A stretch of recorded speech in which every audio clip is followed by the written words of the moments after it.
인류는 셀 수 없을 정도로 수많은 전쟁을 치러왔으며 전략과 전술을 잘 짜야만 이길 수가 있었기에 항상 지휘관의 역량이 가장 중요시 되었습니다. 하지만 그보다 훨씬 더 승부를 좌지우지하는 요소가 따로 있으니 그건 바로 첩보 활동. 목숨 걸고 적진 깊숙이 들어가 상대의 기밀을 몰래 빼오는 것입니다. 이를 수행하는 사람을 바로 스파이라고 하는데요. 그들은 전쟁 이외의 다른 분야에도 항상 존재하며 스포츠 역시도 예외가 아닙니다. 농구 같은 경우에는 상대 감독의 지시를 염탐하는 모습을 종종 볼 수 있는데, 그러나 주변의 눈이 워낙 많다 보니 성공 확률이 무척 낮고 아예 듣지도 보지도 못하게 저지를 당하기 일쑤입니다. 하지만 오늘의 주인공 마신 고탁이란 선수는 차원이 다른 스파인데요. 그는 마치 스텔스기처럼 아무도 눈치채지 못할 정도로 염탐 능력이 매우 뛰어났습니다. 허나 아이러니하게도 나중에는 이중 스파이가 아니냐는 의심을 받기도 했는데, 대체 그의 실제 정체는 무엇인지 지금부터 한번 파헤쳐 보도록 하겠습니다.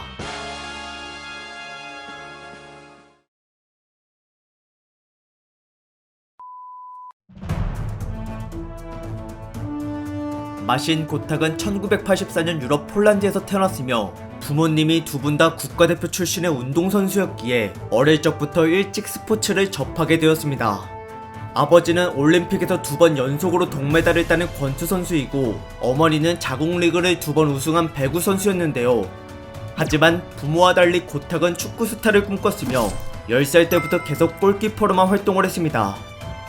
그러나 시간이 흘러 17살이 됐을 때에는 갑자기 진로가 농구로 바뀌게 되었는데, 그 계기는 바로 당시 유럽 전역을 돌며 우승 트로피와 메달을 휩쓸고 다니는 중이었던 드잔 보디로가라고 하는 농구 스타였으며, 어느 날 우연찮게 그의 경기를 보다 흥미가 생긴 고탁은 체험삼아 생애 처음으로 농구를 한번 해봤습니다. 슛할 때 느껴지는 손가락 감각은 무척이나 기분 좋았고, 덩크를 찍을 때는 전신이 묵직하고 짜릿했으며, 이에 너무 기쁜 나머지 그는 자신이 농구를 하기 위해 태어났다고 확신하게 되었습니다. 그러고 나서는 하루아침에 축구를 그만두고 바로 농구부에 들어갔는데요. 비록 초심자이긴 했지만 이미 키가 2m 11cm로 피지컬이 극강의 상태였고, 게다가 이제껏 골키퍼였기 때문에 드리블 같은 볼 핸들링 능력도 제법 괜찮았으며, 그리고 축구 이전에는 높이 뛰기와 육상을 했던지라 운동 능력마저 훌륭했습니다. 이처럼 처음부터 재능이 충만했기에 고탁은 단숨에 실력이 폭발적으로 성장하였고, 거기다 부모님의 유명세로 무수히 많은 주목을 받아 스타성까지 갖추게 되었으며, 그 결과 농구를 시작한 지 고작 6개월 만에 20세 이하 국가대표로 뽑혔습니다. 이후 그는 1년 동안 여러 국제대회를 치르며 또 한층 성장했고, 때마침 독일 1부 리그 팀으로부터 영입 제의도 들어왔는데요. 첫 번째 시즌은 벤치에 불과했으나 그래도 2년 차에는 선발로 발탁되었으며, 기회를 받은 만큼 좋은 활약을 보이자 이제는 NBA 스카우터들에게까지도 관심을 받게 되었습니다. 그래서 고탁은 시즌을 마친 뒤 곧바로 2005 NBA 드래프트를 신청했는데, 아직은 뭐 하나 위대한 업적도 없고 농구 경력마저 겨우 3년밖에 되지 않았지만, 놀랍게도 그는 당시 NBA에서 센터를 무척 귀하게 여기고 있던 덕분에 57번째로 60명 커트라인 안에 성공하였습니다. 하지만 일단은 지명만 받았을 뿐 거기서 당장 계약으로까지는 이어지지 못했는데요. 이에 고탁은 자신의 가치를 끌어올리기 위해 독일 1부 리그로 돌아가자마자 팀을 우승시켜버렸으며, 그 다음 시즌에는 컵대회 우승과 더불어 개인 기록 면에서도 전부 다 좋은 성적을 거두어냈습니다. 그러자 마침내 올랜도 매직으로부터 정식 계약이 들어왔고, 이로써 그는 드디어 세계 최고의 무대 NBA에 입성하게 되었습니다.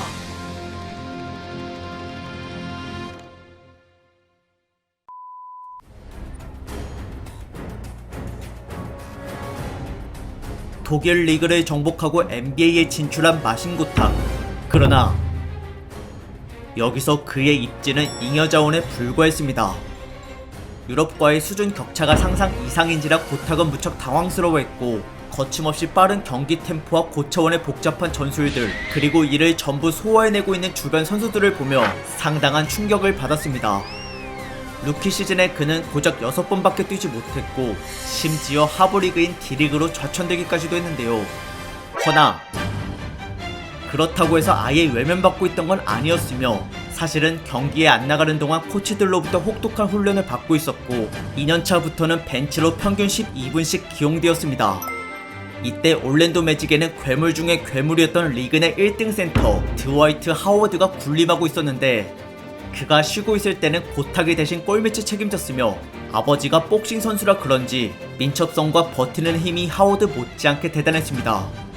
게다가 이 시기에 올랜도는 우승 후보라 불릴 정도로 위세가 어마무시했고 정규 시즌뿐만 아니라 플레이오프에서도 동부의 강팀들을 사정없이 휘어잡고 다녔습니다. 그들은 필라델피아부터 시작해 전년도 챔피언이었던 보스턴 셀틱스 그리고 르브론 제임스의 클리블랜드 캐벌리어스까지 전부 무너뜨렸는데요. 이때 고탁의 활약은 기대 이상으로 훌륭했으며 한 번은 1라운드 마지막 경기에서 하워드 대신 주전을 맡아 양팀 사이에서 혼자 리바운드를 독식하고 25점차 대승을 거둔 적이 있었습니다.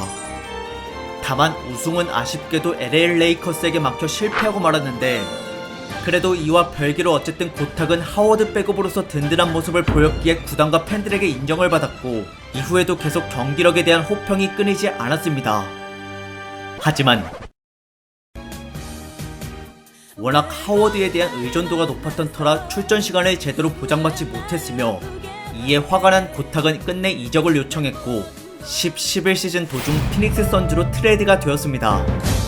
애당초 벤치로만 썩히기에는 아까운 인재였기에 하워드의 그늘에서 벗어나자마자 전성기가 찾아왔는데요.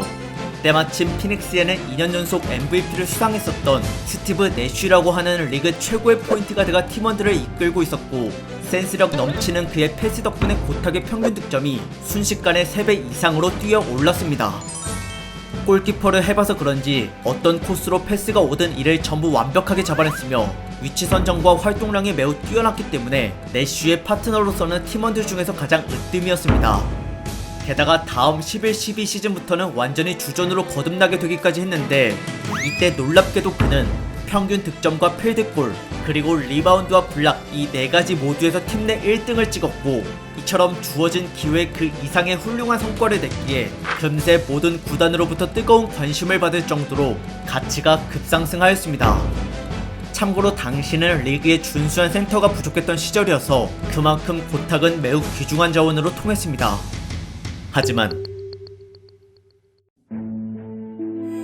이렇게 치솟아 오른 그에 대한 주가는 바로 직후 내쉬가 다른 팀으로 이적하자마자 거품 꺼지듯 내려앉고 말았는데요. 달달했던 내쉬의 패스 버프가 없어지면서 고탁의 개인 기록이 전체적으로 하락하게 되었고 거기다 팀 순위마저 서부 꼴찌로 몰락해버리는 바람에 이에 결국 그는 별다른 매력 없는 단순 평범한 수준의 센터로 비춰지게 되었습니다. 그러나 모두가 등을 돌린 와중에도 워싱턴 위저즈만큼은 고탁을 진심으로 원하고 있었는데 조널이라고 하는 유망한 젊은 포인트 가드를 보유하고 있던 워싱턴은 평소 그를 보좌해줄 파트너가 필요했었고 이를 위해 내쉬와 찰떡 호흡을 자랑했었던 고탁을 영입하기로 결정하였습니다. 비록 1대1 능력이 부족해 혼자서는 아무것도 할 수 없는 반쪽짜리 센터에 불과했지만 그래도 전술의 이해도가 높고 승리를 위한 헌신적인 태도가 무척 투철했기에 그는 금세 조널과의 콤비 플레이에서 엄청난 두각을 드러내며 팀의 필수 불가결한 존재로 떠오르게 되었습니다. 고탁은 항상 공격 때만 되면 쉴 수 없이 스크린 몸빵을 서주었는데 이에 대한 타이밍이 워낙 좋다 보니 덕분에 조널의 돌파를 수월하게 할 수 있었고 게다가 체격이 매우 탄탄했기 때문에 그 누구와 부딪혀도 절대 밀리지 않았습니다.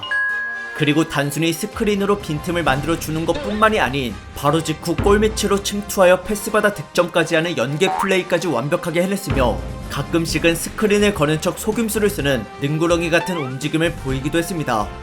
거기다 심지어 미드슛마저 어느 정도 가능했던지라 그가 골밑으로 들어올지 안 올지에 대해서도 짐작을 할 수가 없었고 이처럼 고탁의 스크린은 우직하면서도 동시에 약삭빨랐기 때문에 수비하는 상대 입장에서는 이를 신경 쓰느라 여간 고생이 아니었습니다. 그렇게 그는 오로지 팀 승리 하나만을 위해 자신의 온몸을 써서 동료들의 득점을 도왔는데요. 수비에서도 마찬가지로 리바운드와 블락 그리고 허슬 플레이 등 누군가는 해야 할 그런 허드렛 일을 혼자 도맡았고 이 같은 헌신 덕분에 승승장구하게 된 구단은 5년 만에 처음으로 밑바닥 순위권에서 빠져나와 플레이오프에 진출할 수 있게 되었습니다. 또한 팀의 기대주인 조널이 올스타 반열에 오른 것에도 크게 도움이 되었으며, 이에 대한 보상으로 고탁은 팀 내에서 세 번째로 높은 고액의 연봉으로 5년 계약을 받게 되었습니다. 당시 그는 이미 30살로 더 이상 젊은 나이가 아니었는데요. 그럼에도 구단이 자신을 믿고 후하게 대접해줬기에 이후에도 고탁은 계속 동료와 팀을 위해 전신을 바쳐 뛰었고, 심지어 어쩔 때는 스파이로까지 둔갑하여 상대의 전략을 훔쳐듣고 오는 등 승리의 수단과 방법을 가리지 않으며 기행을 벌이기도 했습니다.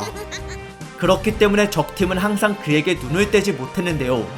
하지만 열정이 너무 과했는지 아이러니하게도 고탁은 아군에게마저도 방심할 수가 없는 존재가 되어버렸습니다.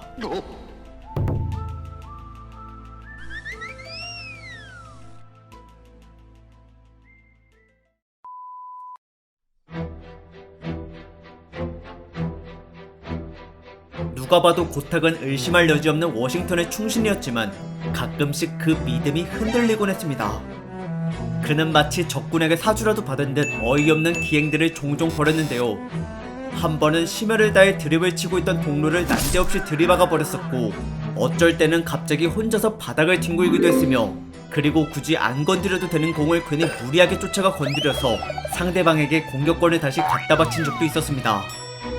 심지어는 그 와중에 고난이도 백패스까지 구사하며 친절하게 득점을 떠먹여 주었고, 때로는 대담하게 모두가 보는 앞에서 한 번 더 보너스 기회를 챙겨주기도 했습니다.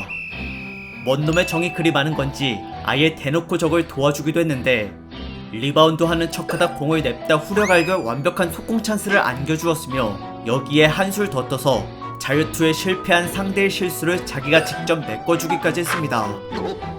물론 진심으로 고의가 아니겠지만은 이거 외에도 여러가지 기행들을 저지르는 바람에 우스갯소리로 이중 스파이가 아니냐는 말들이 나오곤 했는데요. 그렇게 어쩌다 보니 우스꽝스러운 선수로 캐릭터가 잡히긴 했지만, 허나 그래도 고탁은 구단에게 매우 소중한 간판 센터였으며, 이 같은 신뢰는 여기서 5년의 선수 생활을 하는 동안 절대 변함이 없었습니다. 그러나 나이가 이제는 33살에 접어들었던지라 순발력을 비롯해 전체적으로 운동 능력이 크게 감소하였고, 그로 인해 공격과 수비 모두에서 부진을 겪게 되었습니다.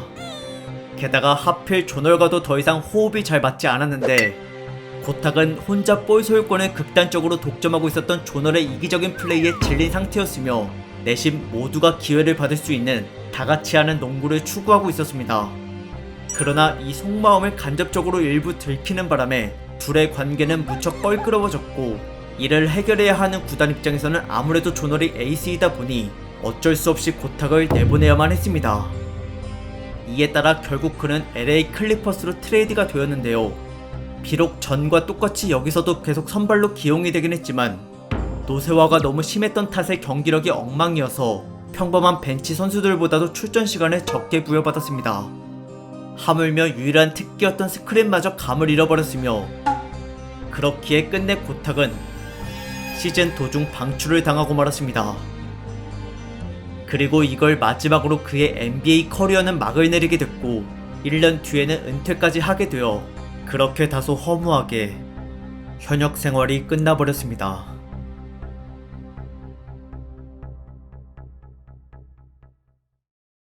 하지만 그 은퇴 순간은 오히려 고탁에게 있어 평생 염원이었던 자신의 제2의 꿈을 향한 장대한 출발 신호탄이었습니다. 그는 평소 자신의 조국 폴란드가 우승은커녕 국제대회에서 매번 예선 탈락하는 점을 무척 아쉬워했었는데, 그래서 후대에 뛰어난 인재가 나타나길 바라며 현역 시절부터 꾸준히 농구 캠프를 주최해왔었고, 유소년 선수들에게 꿈과 동기부여를 안겨주기 위해 NBA에서만 볼 수 있는 열정 가득한 농구 환경과 우수한 경기 수준 등 자신이 직접 몸으로 느꼈던 경험들을 생생히 알려주었습니다. 물론 단 한 번도 올스타에 들지 못했기 때문에 전세계 팬들 입장에서는 평범한 선수에 불과할 수도 있지만, 그래도 세계 최고의 리그에서 무려 8년이나 선발로 활약했던 그 자체만으로도 대단한 업적이며, 더욱이 폴란드 국민들에게는 역사의 길이 남을 스포츠 레전드로 칭송받고 있습니다.